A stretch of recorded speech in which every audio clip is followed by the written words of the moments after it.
இந்த அமைப்புக்கு கீழே தலித்களுக்கான கல்வி வாய்ப்பை இன்க்ரீஸ் பண்றதுக்காக பல ஹாஸ்டல்ஸும் லைப்ரரிஸும் எஸ்டாப்ளிஷ் பண்ணப்பட்டுச்சு. ஸோ இந்த சபா மூலமா பல தலித் மாணவர்கள் எந்த ஒடுக்குமுறையும் தயக்கமும் இல்லாம படிச்சு அவங்கள மெருகேற்றிக்கிட்டாங்க. அது மட்டும் இல்லாம ஒதுக்கப்பட்ட மக்களோட எக்கனாமிக் கண்டிஷனை இம்ப்ரூவ் பண்ண நினைச்ச அம்பேத்கர் அவங்களுக்காக இண்டஸ்ட்ரியல் அண்ட் அக்ரிகல்ச்சரல் ஸ்கூல்ஸையும் ஸ்டார்ட் பண்ணாரு. இது எல்லாத்தையும் விட முக்கியமா இந்த சபா மூலமா தலித் மக்களுக்கு ரொம்பவே பேசிக் ரைட்ஸான செல்ஃப் ரெஸ்பெக்ட், சுயமரியாதையோட முக்கியத்துவம் பத்தின விழிப்புணர்வு கொடுக்கப்பட்டுச்சு. அண்ட் பஹிஷ்கிருத் ஹிட்டாக்ரணி சபாவோட கீ மெம்பர்ஸா இருந்த டாக்டர் அம்பேத்கர் உட்பட இவங்க எல்லாருமே தலித்களோட உரிமைகளை கேட்டு டைரக்டா கவர்மெண்ட் கிட்டேயே வாதாட ஸ்டார்ட் பண்ணாங்க. இதனால அம்பேத்கரோட புகழ் வேர்ல்ட் வைட் ஸ்ப்ரெட் ஆக ஆரம்பிச்சது.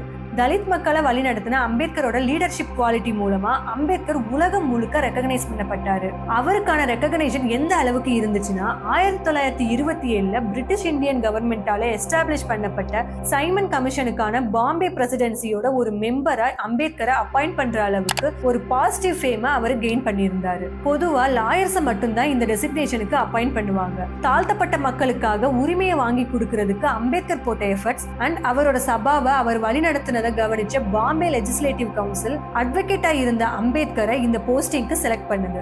எஸ், கொலம்பியா யூனிவர்சிட்டியில PhD முடிச்சுட்டு ரெவல்யூஷன்ல இறங்கின அம்பேத்கர் சைட் பை சைட் அவரோட அகாடமிலையும் கான்சென்ட்ரேட் பண்ணியிருக்காரு. 1921 லண்டன்ல இருக்க கிரேசன்ல லா படிச்சு பேரிஸ்டர் அட் லா, அதாவது அட்வொகேட்டா குவாலிஃபை ஆயிருக்காரு.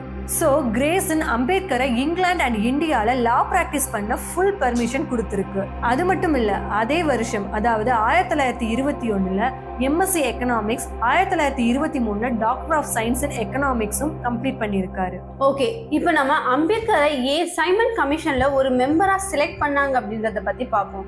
அம்பேத்கர் ஒரு அட்வொகேட் அப்படின்றத தாண்டி சைமன் கமிஷனை சேர்ந்தவங்க அவரை அதுல ஒரு மெம்பரா செலக்ட் பண்ணதுக்கு இன்னொரு ரீசனும் இருக்கு. 1919 கான்ஸ்டிடியூஷன், அதாவது அரசியலமைப்பை உருவாக்குறதுக்காக எஸ்டாப்ளிஷ் பண்ணப்பட்ட இந்த சைமன் கமிஷன்ல பல யூரோப்பியன் கண்ட்ரீஸை சேர்ந்த ரெப்ரசன்டேட்டிவ்ஸ் இருந்தாங்க. பட் அதுல ஒரு இந்தியன் ரெப்ரசன்டேட்டிவ் கூட அப்பாயிண்ட் ஆகல. இதனால இந்தியன் நேஷனல் காங்கிரஸை சேர்ந்தவங்க சைமன் கமிஷனுக்கு கடுமையான எதிர்ப்பை காட்டினாங்க. இந்த எதிர்ப்பை சரி கட்டுறதுக்காக தான் காங்கிரஸ் பிரின்சிபல் கூட ஒத்து போகாத அம்பேத்கரை British Indian government Bombay presidency கமிட்டியோட மெம்பரா அப்பாயிண்ட் பண்ணியிருக்காங்க.